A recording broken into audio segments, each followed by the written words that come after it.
Hello viewers, welcome to our channel. నేను మీ చరణ్ పరిమి. ప్రస్తుతం జరుగుతున్న హర్ష సాయి అలాగే జానీ మాస్టర్ ఇష్యూ కావచ్చు, ఇటువంటివన్నీ కూడా కాస్టింగ్ కౌచ్ అనే విషయాన్ని సినిమా ఇండస్ట్రీలో మళ్ళీ ఒక కలకలంగా రేపించేలా చేశాయి.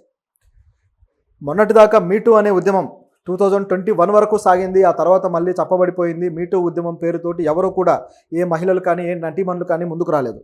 ఇలాంటి తరుణంలో ఈ 2 ఏళ్ళు అలా స్తబ్దుగా ఉన్నది మళ్ళీ మీటూ ఉద్యమం ఒక్కసారిగా కదిలింది. గత కొద్ది కాలంగా ఎవరైతే అవకాశాల కోసం వచ్చి దగాపడ్డారో ఆ మహిళలు వాళ్ళు కేసులు పెట్టడాలు కావచ్చు, అలాగే ఇట్లా ఎక్స్‌ప్లాయిటేషన్‌కు గురై వాళ్ళందరూ బాధపడుతూ కోర్టుల చుట్టూ ఇప్పుడు తిరుగుతున్నారు. ఇలాంటి పరిస్థితుల్లో వీళ్ళని ఎక్స్‌ప్లాయిట్ చేసిన అవకాశాలు ఇస్తామని మోసం చేసి వీళ్ళతోటి ఒక విధమైన దోపిడీకి గురి చేసిన నటులు కావచ్చు, లేకపోతే మాస్టర్స్ కావచ్చు, డైరెక్టర్లు కావచ్చు, వీళ్ళందరూ ఇప్పుడు బాగా చిక్కులో ఇరుక్కున్నారని చెప్పాలి. ఇదొక యాంగిల్లో సాగుతూ ఉంటే దీనికి సంబంధించి ఇండస్ట్రీలోనే 2 వర్గాలుగా వ్యక్తులైతే చీలిపోయి ఉన్నారు. ఒక వర్గం వచ్చేసి ఆ మహిళలే వాళ్ళకై వాళ్ళు ఇష్టానికి వెళ్ళి వాళ్ళ కెరీర్లో ఎదగాలని వాళ్ళ తాపత్రయంతో వెళ్ళి అక్కడ వాళ్ళకి ఇది ఆఫర్ చేసిన తర్వాత ఈ కాస్టింగ్ కౌచ్ జరుగుతుంది తప్పితే మరొకటి కాదు అని చెప్పేసి ఒక వర్గం మాట్లాడుతుంది. మరొక వర్గం వచ్చేసి అవకాశాల కోసం వచ్చిన వాళ్ళని ఈ విధంగా ఉపయోగించుకుంటున్నారు, ఇది ఖచ్చితంగా తప్పే, వాళ్ళు ఆఫర్ చేసినా సరే ఇది ఖచ్చితంగా తప్పే అవుతుంది అని చెప్పేసి మరో వర్గం మాట్లాడుతూ ఇట్లా రకరకాలుగా ఉన్నాయి. ఇలాంటి దాంట్లో సడన్గా ఇప్పుడు జబర్దస్త్ యాంకర్ రష్మి గారు ఎంటర్ అయ్యారు. ఆవిడకి సంబంధించి ఒక ఇంటర్వ్యూలోని విషయాలు ఇప్పుడు బాగా వైరల్ అవుతున్నాయి. ఆవిడ వ్యాఖ్యలు చేసిన వ్యాఖ్యలు కూడా చాలా క్లియర్గా ఈ కాస్టింగ్ కౌచ్ గురించి ఆవిడకున్న అభిప్రాయాలు ఈ ఇంటర్వ్యూలో చెప్పారు.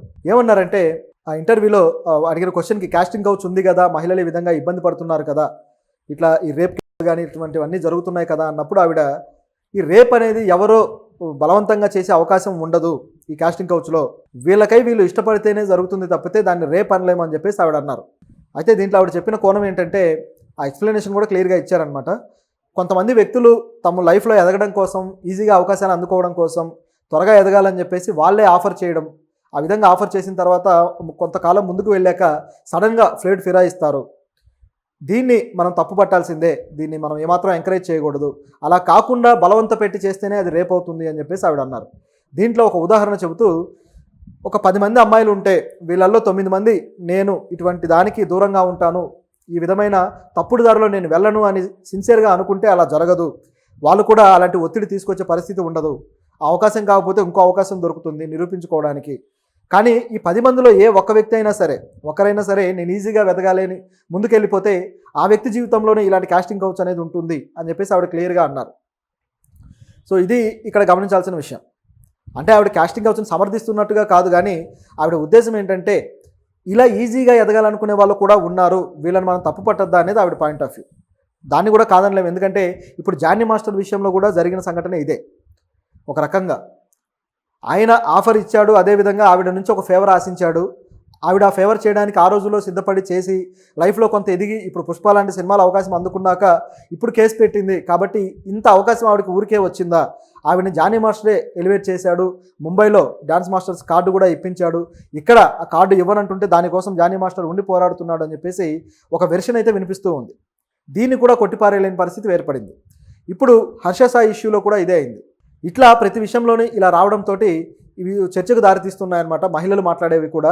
అయితే రష్మి ఇది ఆవిడ మీద ఇట్లాంటి క్వశ్చన్లు వచ్చేసి మళ్ళీ ఇది కూడా కాంట్రవర్సీ అవుతుందనే భయంతో మళ్ళీ రియాక్ట్ అయ్యారు ఆవిడ.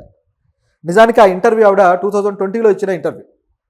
ఆ టైంలో ఉన్న పరిస్థితులు ఆ విధంగా ఉన్నాయి, కానీ ఇప్పుడు పరిస్థితులు ఆ విధంగా లేవు, అప్పుడు అభిప్రాయాలను మీరు ఇప్పుడు అభిప్రాయాలాగా తీసుకోవద్దు, ఇదంతా కూడా మిస్గైడ్ చేస్తూ ఉన్నారు ఇంటర్వ్యూని పెట్టి.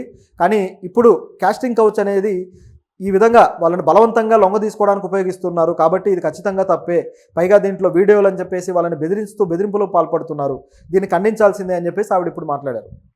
ఇది ట్విట్టర్లో పెట్టడం జరిగింది. సో ఇది ఇందులో ఉన్న విషయం. అయితే ఆవిడ అభిప్రాయాలు పూర్తిగా మారాయా అంటే, నిజాన్ని చెప్పాలంటే ఆవిడ అప్పుడు చెప్పిన వెలిబుచ్చిన అభిప్రాయాలు ఇప్పుడే నిజానికి జరుగుతూ ఉన్నాయి. అప్పుడే పెద్దగా వెలికిలోకి రాలేదు, కానీ ఇప్పుడు వస్తున్నాయి అటువంటివన్నీ కూడా. కాబట్టి ఆ అభిప్రాయాలు ఈ ట్రెండ్కి ఈ టైంకే బాగా రిలవెంట్గా ఉన్నాయి, కాబట్టి దాన్ని కొట్టిపారేయలేం. అయితే ఇప్పుడు ఇంకా ఎన్ని వెలకిలోకి వస్తాయి, ఎన్ని బయటకు వస్తాయి అని చెప్పేసి చాలామంది కాస్త ఉక్కిరి బిక్కిరి అవుతూ గుండె అలా చేత్తో చెక్కబట్టుకొని ఉన్నారు. ఇది ఇప్పుడు ఇండస్ట్రీలో ఉన్న పరిస్థితి. అయితే నిజానికి ఇలాంటి వెలికి రావడం కూడా మంచిదే, ఇలా ధైర్యంగా వీళ్ళు వస్తే బాగుంటుంది. కాకపోతే జరిగిన 2 సంవత్సరాలకో 3 సంవత్సరాలకో వాళ్ళ లైఫ్లో చాలా ముందుకెళ్ళిపోయిన తర్వాత రావడం కాకుండా వాళ్ళ ఆఫర్ చేసినప్పుడే దాన్ని బయటికి తీసుకొస్తే బాగుంటుంది. అప్పుడు అలాంటి తప్పు జరగకుండా సరైన ఆంక్షలు విధించడం కోసం సినిమా ఇండస్ట్రీ ముందుకు వస్తుంది. లేకపోతే అంతా జరిగిపోయిన తర్వాత చేయడానికి ఏముంటుంది? కేవలం వాళ్ళకి శిక్షలు పడితే వీళ్ళకి న్యాయం జరిగినట్టేనా? సో ఇటువంటిది కూడా ఆలోచించుకోవాలి. కాబట్టి దీంట్లో ఇంకా హర్ష సాయి ఇష్యూలో కూడా ఎంత ముందుకెళ్తుందో చూడాలి. రోజుకో ట్విస్ట్ అయితే బయటకు వస్తూ ఉంది, పూటకో ట్విస్ట్. సో ఏం జరుగుతుందనేది చూద్దాం.